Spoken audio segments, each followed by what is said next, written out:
Okay sir, आप start कर सकते हैं प्लीज। ओके जी, आवाज़ ठीक से आ रही है मेरी? यस, आवाज क्लियर है आपकी। Okay.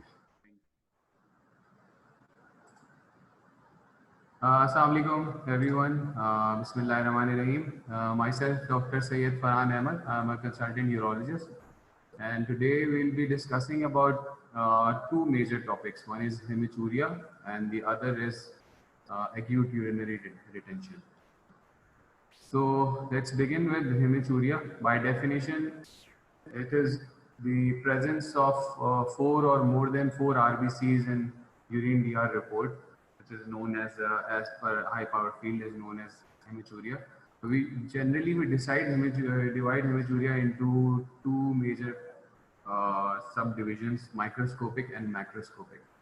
Microscopic is the one which is not visibly seen.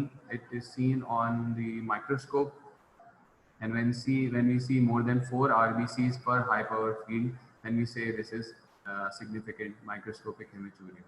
And the other is macroscopic, which is gross visible blood in the urine.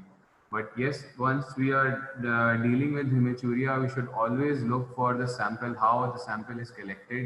It should not be taken once the patient is having ongoing menses, or had strenuous or aggressive exercise, or previous history of instrumentation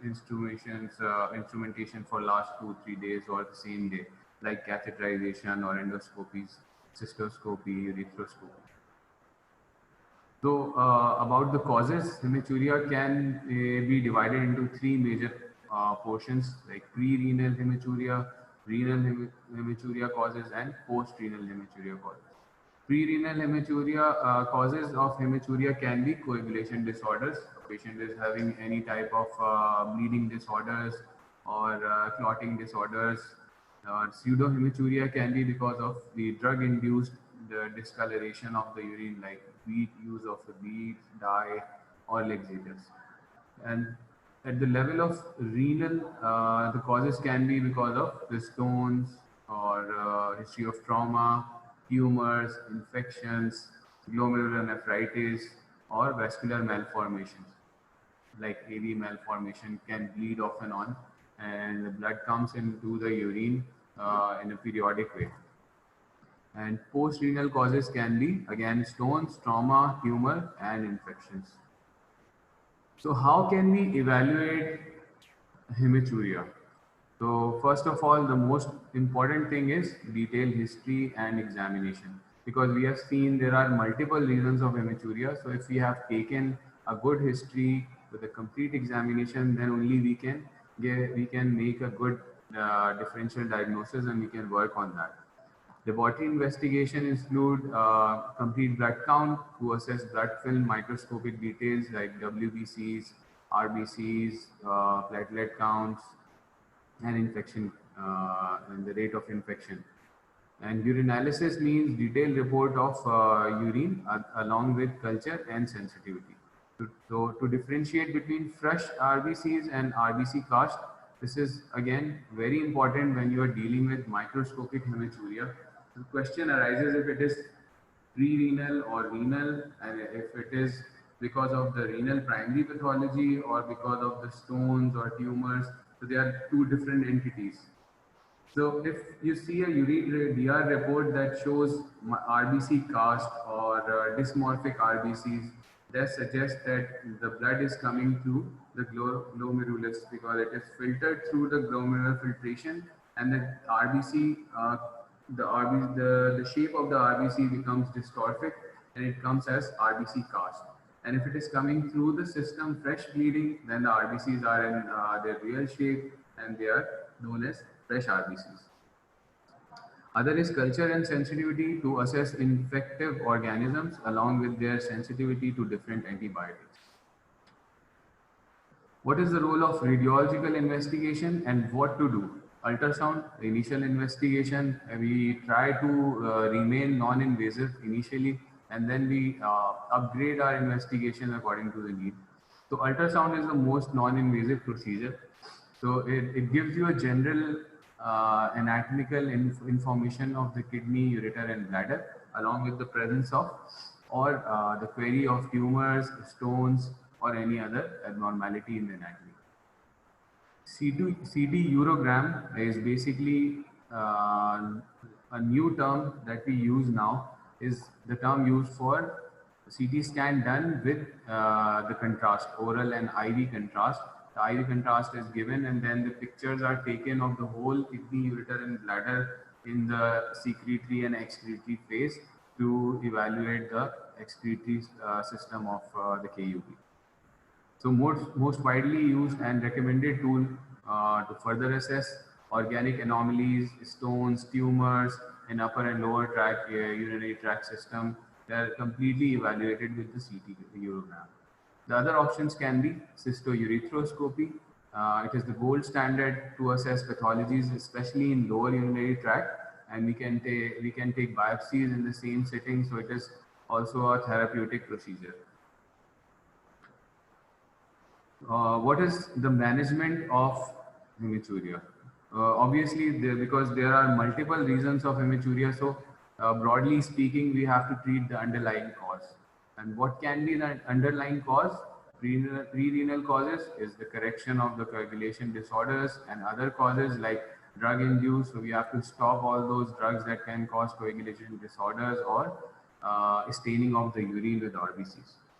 Renal and post-renal causes can be glomerulonephritis, which is basically a nephrology domain, and the treatment is done by the nephrologist, and it is usually treated with steroids and antibiotics. Biopsies are taken from the kidney. And the other is urinary tract infections, which is treating the UTI with appropriate antibiotics and to find out cause of UTI. Now there a question arises that if we are sending a culture for sensitivity and culture and sensitivity, so the report comes out in next 3 or 4 days, the earliest possible report that comes say after 4 days. So how can we treat before seeing the culture report? So for this reason, we give antibiotics according to the most common sensitivity of the organisms. So we start with the most commonly found organisms in the UTI, and then we double check with the presence of urine cultures and then follow accordingly. The next possible cause of hematuria is renal stones. So a stone, the management of a stone is mainly surgical, depending on the health and function of the kidney and the size and location of the stones. Like we can use the different tools, extracorporeal shockwave lithotripsy, percutaneous nephrolithotomy, spirolithotomy, anatrophic nephrolithotomy. The last two procedures that I named are open procedures and are very rarely done if the stone bulk is very high or there are possibility of a stone residual in endoscopic procedures. Then we go for the open procedures, and it can also be done with the help of laparoscope or robotic approach if available. Renal tumors again is another cause of hematuria and maybe one of the most vital signs of patient's presentation in the OPD. So surgical removal of the tumor depending on the health and function of the kidney and the size and location of the tumor. We can, the most favorable procedure to do in tumors is nephron sparing surgery, NSS, which is also known as partial nephrectomy, to remove only the tumor part along with the normal tissue. We also say negative margins. So when the tumor is removed with the negative healthy margins, it is completely removed and the treatment is almost done. So if it is possible, always go for nephron sparing surgery. But if the tumor is large enough, the kidneys cannot be spared, then the option will be radical nephrectomy. That means complete removal of the kidney along with its geroda covering and proximal 1/3 of the ureter.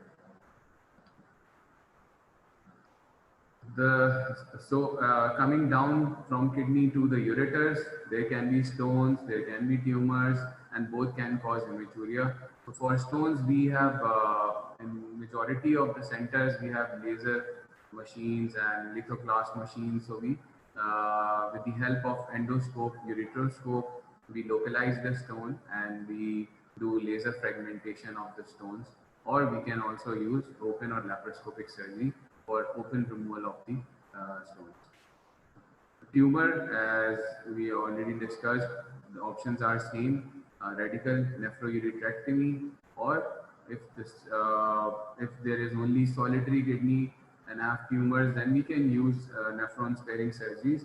But if the patient has contralateral healthy kidney and has a aggressive tumor in the ureter, so best option would be radical nephroureterectomy, and complete removal of the kidney, ureter, complete removal of the ureter up to the bladder base.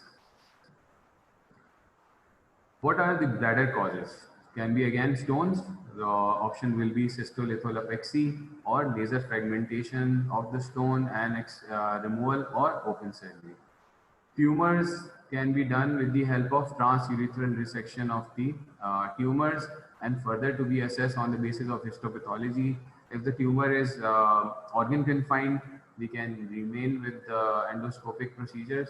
And if the tumor is aggressive and it has penetrated beyond the walls of bladder, then the option will be complete removal of the bladder.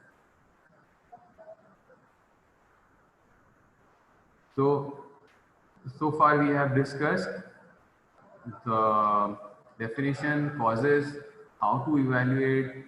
Basic tools will be laboratory investigation like CBC, urinalysis, and to begin with ultrasound KUB, followed by CT urogram if required, or invasive procedures like cystourethropy. Treatment options are according to the site and site of the problem and the cause of the problem. The treatment options will be surgical. So the second topic will be acute urinary retention. Urinary retention is basically the complete blockage of the urine, which is mostly painful. But there are patients who have chronic retention of urine. They always have a residual in the bladder, mostly elderly people, 60s or 70 years old, who have neglected their urinary problems. And they usually come with state of chronic retainers. So they don't usually present with acute pain, but they always have full bladder. But they are pretty much comfortable with their full bladders. But if it is happened secondary to any other acute obstructions, then the patient is in extreme pain and it is a very painful condition. So we have to treat it as early as possible.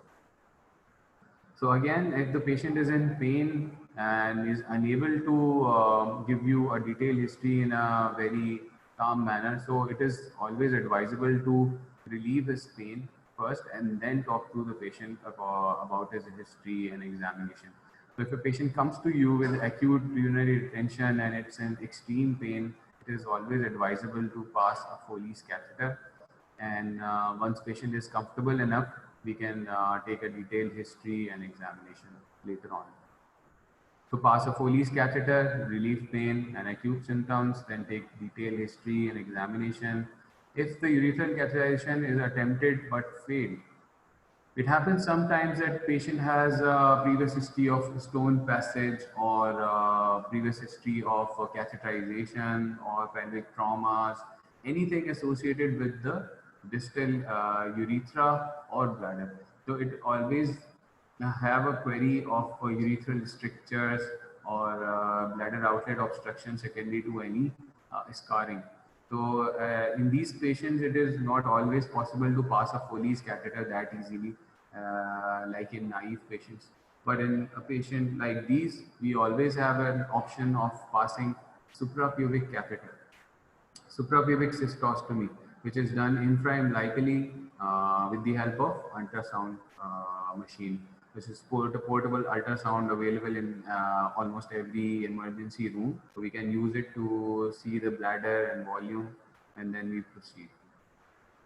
So what can be the contraindication for suprapubic cystostomy? The patient comes to you, it is in extreme pain. You don't want to mess up with his other associated problems, and you don't have time to take history. But yes, of course, you can always check an portable bedside ultrasound to see if there is any clot in the bladder, blood clot, or there is any growth in the bladder, or maybe sometimes the bladder is empty, patient is in pain because of something else, and it is mocking like patient is in retention.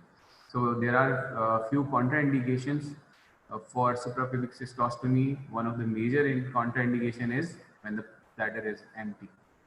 Why we say that empty bladder is a contraindication? Because once the bladder is empty, it is not accessible from the infraumbilical area, and most if you attempt a suprapubic catheter in an empty bladder, you will always end up with major trauma in the intra-abdominal cavity, like gut perforations or major vessel trauma or rectum perforations. There are huge problem for the patient and the hospital. So it is always advisable to confirm a full bladder when you are advising suprapubic cystostomy. There is clot in the bladder or the tumor. If you try to pass a suprapubic catheter in a patient who has bladder growth, you will always cause the tumor to become stage 4, because you will be going through the abdominal wall, through the abdominal muscles to the bladder, and you will give access to the tumor cells in the whole tract that you have gone through. So the tumor can be upstaged. So it is always contraindicated to pass a suprapubic catheter in a bladder tumor suspected case. So these are the two types of catheterization. One is Foley's catheterization, that is done per urethrally. You might have seen in the clinics or in the emergency or ward. The catheter tip is seen from the per urethra, and the bladder, the balloon is inflated in the bladder to keep it retained inside the bladder. The other access will be suprapubic cystostomy, which is done infraumbilically above the symphysis pubic bone. The mechanism is same. So again, the question: once you have treated, once you have resolved patient's acute pain and agony in the ER, you can always take detailed history and examination, followed by laboratory workup like urea, creatinine, and electrolytes. Because if it is a chronic retainer, or he or she has been in retention for more than a couple hours, then it can cause some problem in the upper tract, or maybe have affected the renal functions. So it is always advisable to analyze the renal functions.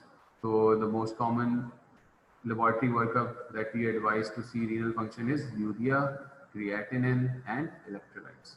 And the other most important test will be urinalysis, like urine DR and urine culture, along with the sensitivity. Radiological workup will be ultrasound KUB, prostate. If the patient is elderly, like 60 years or above, suspected case of prostatic obstruction, so we should always check prostate with the help of ultrasound. Ultrasound prostate can be done in two ways. One is the transabdominal, other is transrectal.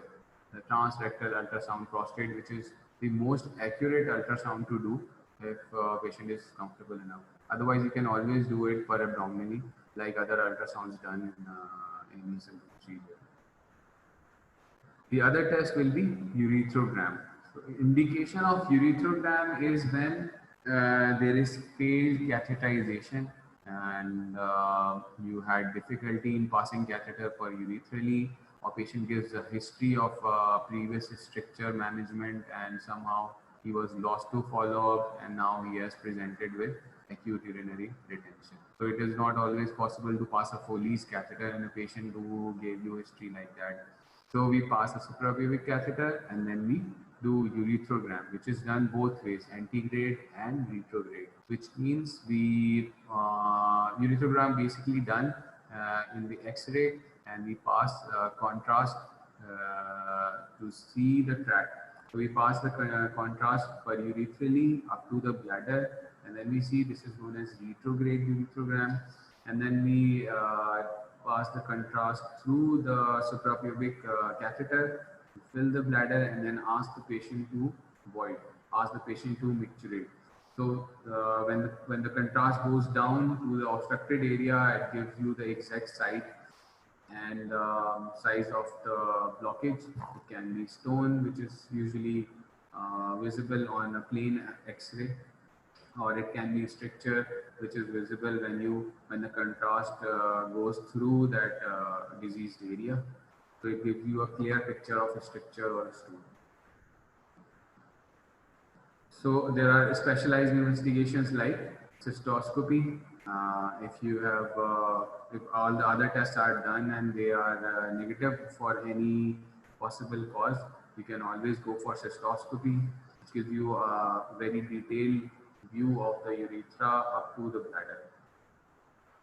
And urodynamics. Urodynamics is a very advanced test, and it is performed only when you are suspecting some neurological disorder in the patient, like lower limb paralysis, or patient gives you a history of upper brain issues, or maybe paraplegia or hemiplegia. These are the patients who have some sort of neurological disorders or deficits in the bladder as well. So despite doing every effort, they fail to pass urine. So these patients are the candidates to look for any neurological disorders, and these disorders can be judged very well with the help of urodynamics. Urodynamics is a computerized test, and with the very specialized probes which are inserted in the bladder and rectum, we look for any sort of muscular weakness in the bladder that can lead to inability to pass urine. So what is the definitive management of acute urinary retention? One was the acute management, that was passing Foley's catheter or suprapubic catheter, which is like diversion of the urine to relieve acute obstruction.